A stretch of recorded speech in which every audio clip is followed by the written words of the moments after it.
Take a deep breath. Know that you are loved. Take a deep breath. Know that you are loved. Breathe. You've arrived at the Evolving Lover podcast. This transmission is brought to you by the Online University of Love and Sexuality. We would love you to receive all of our podcasts and videos at www.uls.online. Now, here is your host, the funny, thoughtful, and loving Steve Burford. Enjoy.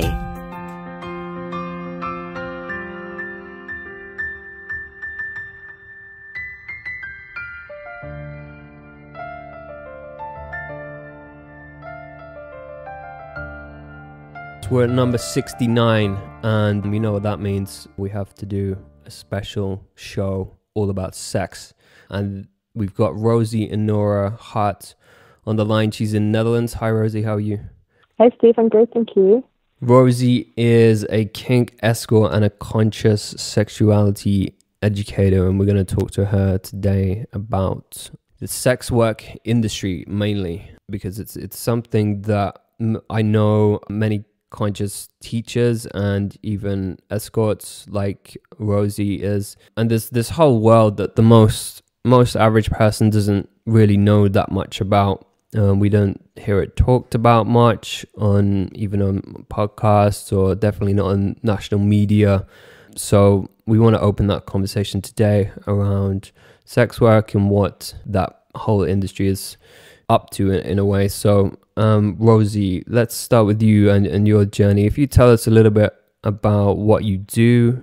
Yeah, so I do different things, but like about 3 years ago, I started doing mainstream escort work, which is through an agency. And right from the start, really, I noticed that in the sessions, there was much more going on than I thought would be going on. So the clients would be like rich white businessmen looking for a nice evening with a pretty girl. But once I was with them, there was this connection and this really beautiful human-to-human seeing going on. And I was quite surprised by that, by how intimate and how connective this was, even with clients who were not actually looking for that.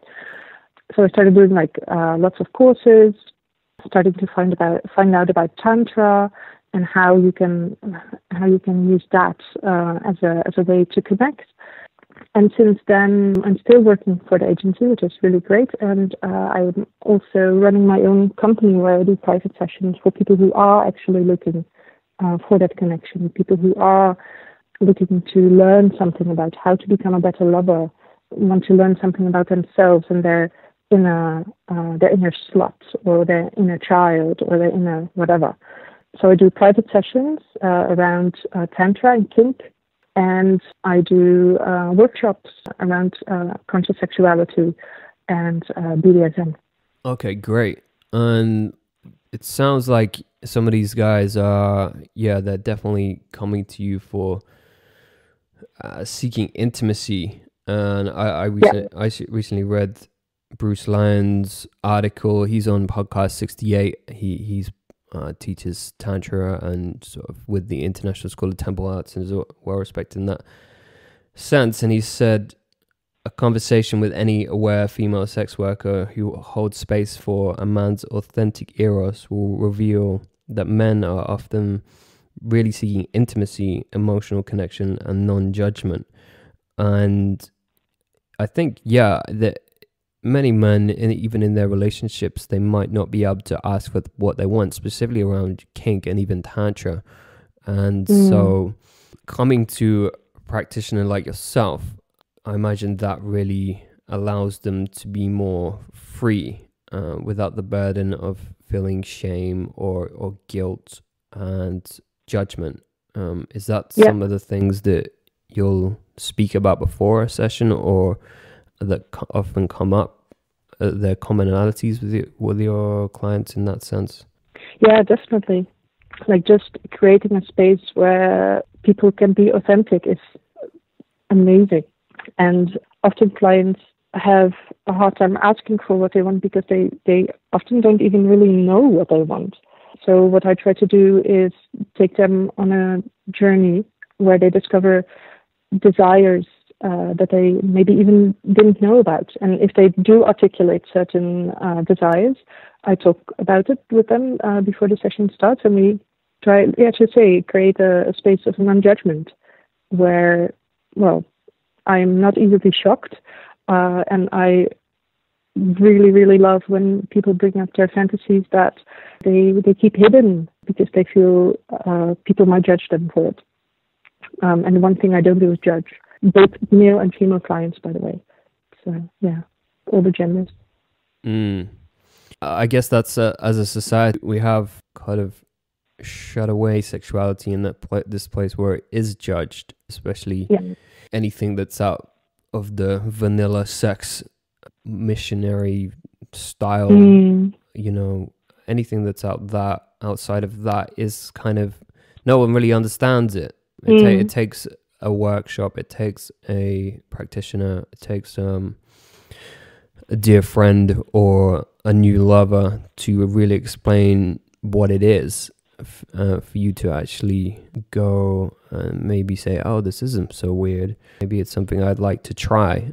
So yeah, speaking about that, where do you think how society kind of looks at sex work in general at the moment? Because in my opinion is that something we don't really understand as a society. There's this dark side, there's this light side, there's the illegal side, and there's the legal side in some countries, but certainly not all. So how do you think the average person in society thinks about sex work in Western society? Well, like you said in the intro, people often don't know a lot about sex work, and I think they do know are the stories that are run in the media about trafficking and about sexual abuse of women and all that stuff. And while that is a part of our industry, there's so much more, and there's so much beauty in the industry as well. And it is sad to say that that abuse of, well, people of all genders really is part of many industries, but it doesn't mean that the industry as a whole is a bad one. I think that paying a professional for a service, whether that's sexual or otherwise, is a great thing to do. And right now, society often sees sex work as bad for women, and it sees the women as not capable of making their own choices. And it's very rare that we actually hear sex workers talking for themselves. It's often about sex workers, but not often with sex workers. And that stigma around sex work is really harmful, really. For me, for a long time, my sex work was a secret that I had to hide from almost everyone because I was afraid of what they would say. I was afraid of the stigma that would fall on me when I said I was a sex worker. How did you overcome that? Well, for a long time, the biggest danger about my work was not the clients or anything that people think is dangerous, but actually being outed to my family. So the stigma actually made the work dangerous for me and made it harder for me to have a safety net, to have a community around me that I could ask for help and stuff like that, because I had to keep the identity secret. And then about 1.5 years ago, I was just fed up with the lying, especially to my mom, because we have a really good relationship, and I didn't want to pretend anymore. So I just sat her down and said, "Okay, Mom, I have to tell you something." And she was like, "Oh my God, okay, give it to me." So I told her, "Well, I've been doing sex work for quite a while now, and I love it." And and she was actually relieved because she thought I had some scary disease or anything or something like that. And she was like, "Oh, okay, I can deal with this. This is okay." And from that moment on, I've been really open about my work, which means that the biggest danger, being outed, was taken away. I took away that danger and just decided, like, okay, if you have a problem with my work, that's your problem, really, and not mine. which means that I have lost some friends, sadly. But it also means that I now have a community around me that I can count on, and that other people have become friends that accept me as I am and accept what I do. Yeah, that's a really, really brave story of having to tell your mother. But I think it's way better to have these things out in the open. If you can, yeah, definitely. Because of course there are people who can't. Yeah. For example, if you have children, it's much more complicated. Because in some countries, being a sex worker can be a reason to take away custody from someone. And there are many other reasons why it is much safer for people to keep their identity hidden. So in a way, I'm really privileged that I can be open and that can be out and that I have a supportive network around me. Yeah, in that sense, I don't mean for everyone who is a sex worker to suddenly reveal themselves, but definitely if you're in a safe space to do it. And the ones that do, like yourself, really hold a kind of light for the others to say, look, it's okay with the work you're doing, even if you have to do it in incognito mode, that, you know, this work is good for society. We are helping men and women overcome issues in their sex life, or develop themselves personally, or live in a more expanded life because of the work. And I know personally how important it is, just from seeing people who have gone to these sessions and speaking to many different kink and tantra therapists, whether it's even simply giving tantric massages, which will include genital touch, the transformations on that side to workers who are full sex or kink workers. There's so much good work being done for men and women who definitely need that. Yeah. Because there is so much suppression of sexuality. Yeah, exactly. Yeah, people often have no idea what pleasure their body is capable of, or how powerful exploring certain kinks can be in terms of self-knowledge. Yeah, it's such a big field, and there's so much potential in pleasure, self-knowledge, connection. And if you explore that with a professional who knows what they're doing, it's a really safe and beautiful field to explore. Yeah. This transmission is brought to you by the Online University of Love and Sexuality. We would love you to receive all of our podcasts and videos at www.uls.online.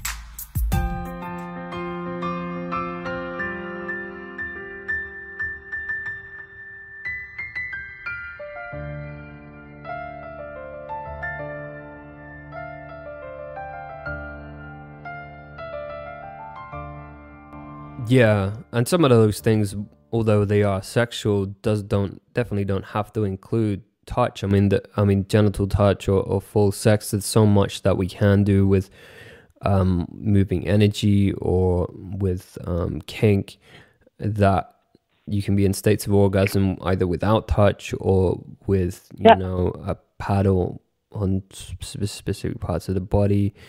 There's that exploration in itself is really part of the sex work. When we talk about sex work, we should also mention that, the spectrum is wide.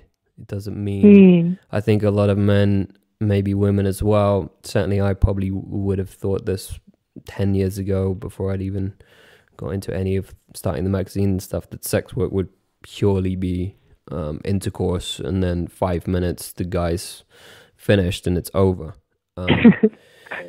Which I guess that kind of sex work does exist, Sure. because there's guys that are like that. They don't have any knowledge of anything else, and they think that's all sex is. And there's men and women who will serve those needs, until we start educating more through podcasts like this, through the workshops you do, that there's so much more on offer.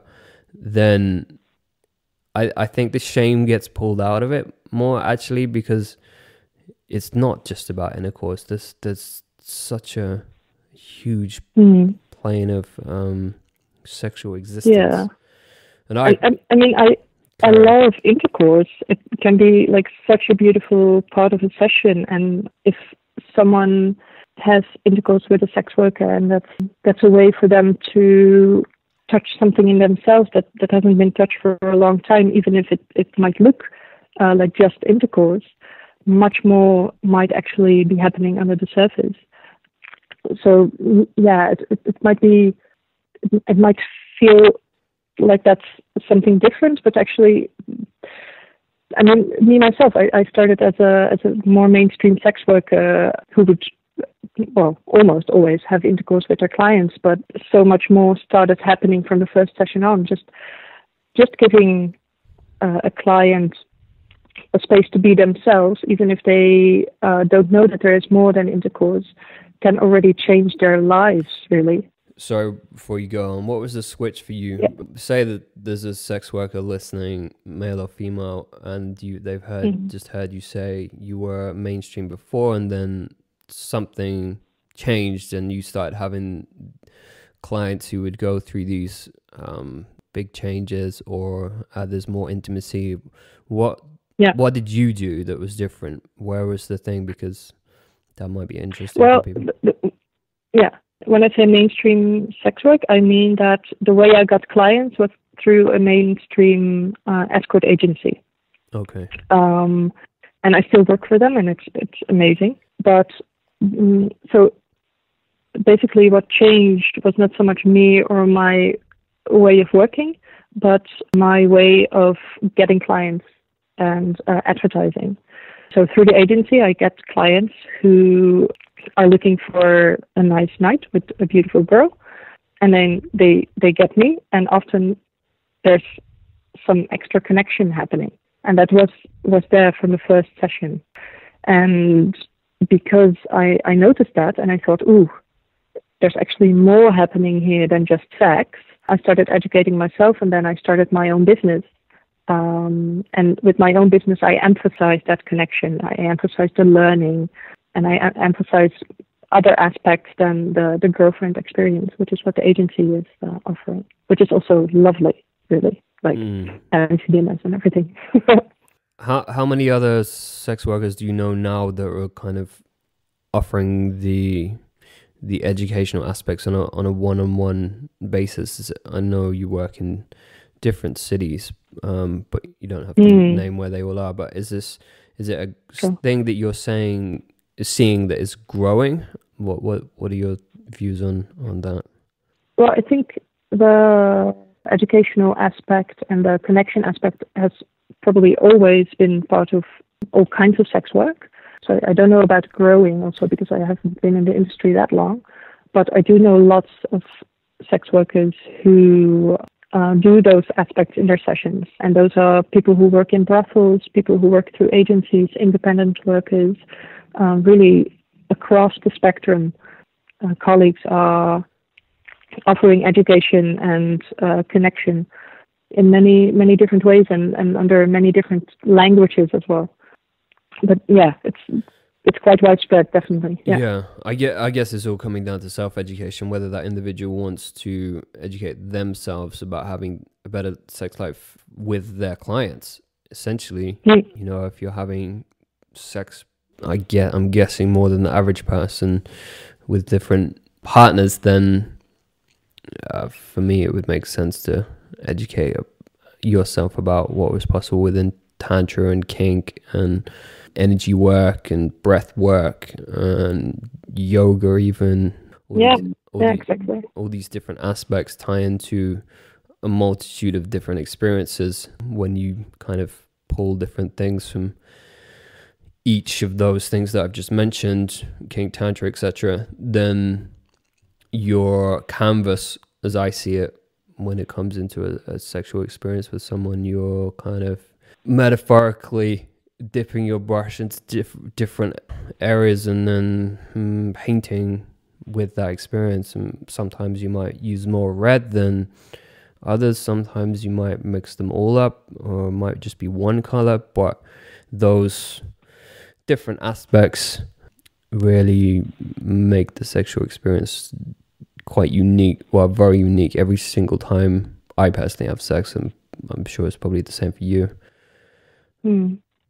Yeah, and for me, it really helps to educate myself and get new skills.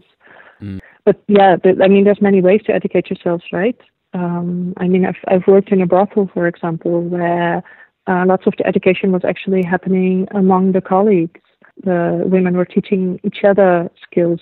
So yeah, but if you like your job, then you will often want to know more about it and want to know what's there to explore. Yeah, and if you love sex, then it's really good to educate yourself and see what all the possibilities are and which ones you like, which ones you don't like. Yeah, definitely. So what are some of the things you teach in your workshops? And they are more kink based, is that right? Yeah. So I teach the workshops mostly together with Shawnee Love. I think he's been on your podcast He has, yeah. a few months ago, hasn't he? Yeah.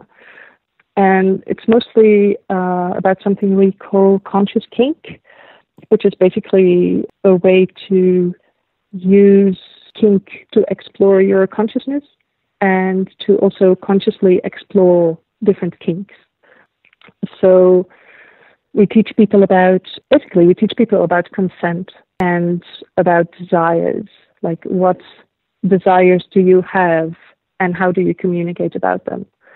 And what things do you like that you maybe never even thought of? So it's a really safe space to explore things you've always wanted to explore or things you have never even thought of exploring, and see what you like, what you don't like, and how you talk about that with your partner or partners.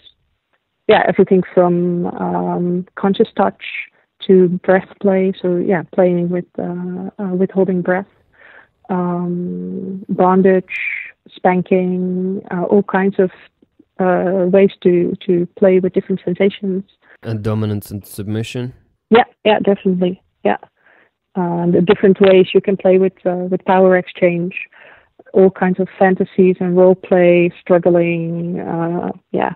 And all. Yeah, in also a space of non-judgment. And that's non-judgment about things that people want to do, but also non-judgment about things that people might not want to do.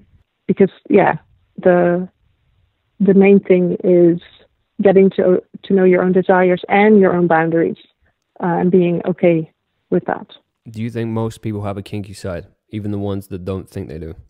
Well, what's kink, really, right? Like you say, is it everything that's not missionary in the marital bed? And in that case, I think yes, everyone has a kinky side. Like many people, I think, enjoy 69, right? Or a little bit of spanking every now and then, or yeah. I think kinky for me and for most people probably comes under dominance and submission, and then sensation play. So yeah. I think most people are into that in some way. Yeah. Well, and even if you think you don't have a kinky side, or even if you really don't have a kinky side, it's still good to try. See if there is anything that you like. And if there isn't, that's really good to know. But how can you know until you've tried? Yeah. I've been to a kink workshop, not yours, but I do actually intend in getting to yours and Shawnee's at some point. I went to one a few years ago. And yeah, there were things that I was trying. Obviously, I was going for investigative journalist purposes, not for my own pleasure. But I probably would have never gone, to be honest, if it wasn't for the magazine. I didn't have to write about it. But there were things that I was learning about myself that I didn't know were there. Very much a playful side. I knew a playful side was there, but kink definitely allows this. It's like an adventure playground for adults. Yeah, exactly. That's how kind of I see it. You can go into kind of an inner child space in some part of you, yet be completely adult in another side, and obviously sexual at some point. So yeah, it's like an adult playground, and I would definitely recommend for people to head to a workshop. Rosie's and Shawnee's would be high on my list of recommendations. So yeah, where are you doing your workshops normally? In Europe, aren't they? Yeah, mostly in Europe and Australia as well from November onwards. But yeah, like in London, at the end of August, there's a women-only workshop exploring kink with a group of women. We're going to Vienna and I think Rome. We've just been to Hepton Bridge, close to Manchester, teaching a weekend. So yeah, all over Europe really, and Australia from November. Yeah. Yeah. So if you're in America, I'm sure you can probably seek out other ones, or you can hop over. The dollar is pretty strong now. Come over to Europe. Although we are talking to someone in the US who might fly us over. So who knows? Yeah. Very cool. Yeah. To sum up, really, let's have Rosie's statement on sex work and what it means to you, and what you think, like this kind of conscious sex work and more legalization of sex work can really offer to society. Yeah, I think the value of sex work in society is that it allows people to explore their sexuality and their kinks and their consciousness and their darkest and their lightest fantasies in a safe way with people who know what they're doing. And this kind of sex work takes away a lot of the shame around sexuality, because it creates a space where people can explore really and see that the thing that they've been fantasizing about, that they thought was so shameful and so bad, is actually a source of pleasure, is actually something really beautiful, is something they can use to gain self-knowledge, to gain pleasure, ecstasy. And yeah, so it helps people to have more pleasure, which is really important, I think, reach states of ecstasy that they didn't know were possible, and at the same time get to know more about themselves and their inner worlds. So yeah, breaking down the shame around sexuality is something that's really, really needed in our societies, I think. And a final word on legalization? We need full decriminalization so that sex work is just work and is treated as any other craft in society, and the shame is taken away and all the legal repercussions are taken away, and people can do their work in safety, in community, and without shame. And maybe one final question around, say somebody's listening to this and they are thinking about becoming a sex worker. What are the reasons that they should do it? I mean, I know in some countries it's paid pretty well. In most countries it's paid a lot better than, say, a supermarket job for students, or so students might even be thinking about it, or you know, on people on the lower rung of scale, that they've maybe even got a child and they want to feed their child better. They're a single mom or even father. Should money be one of? I mean, money's a fairly good reason to do it, but it surely shouldn't be the only reason. What are those other reasons that people should be looking at? I think before you start sex work, it's really good to do research on what kinds of sex work are there and what fits your specific situation and your needs. It's really good to be very realistic about the kind of work you're going to do and also the earnings that you're going to have.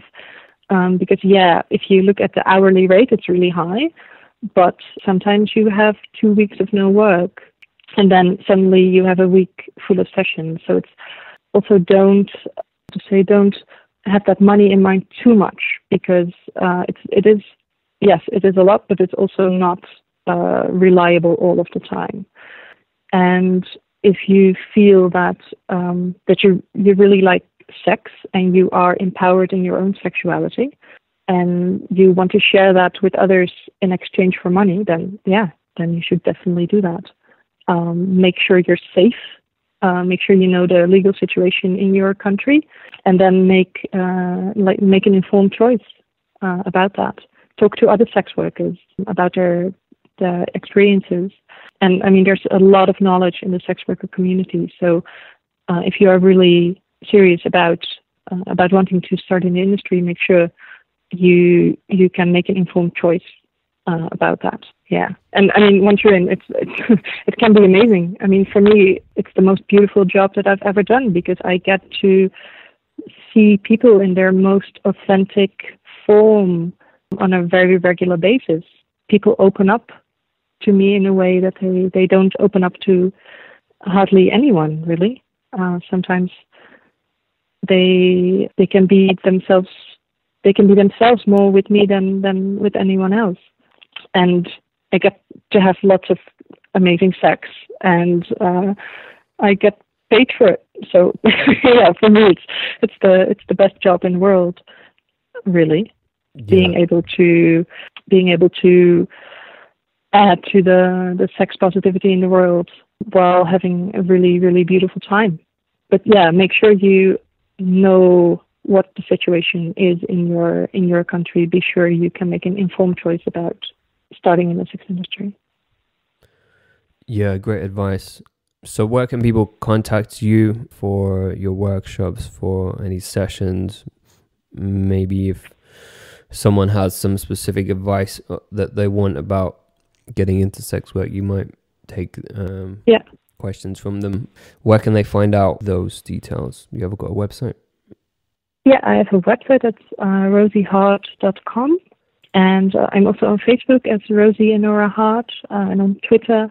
It's really easy to find me, really. Yeah. Okay, great.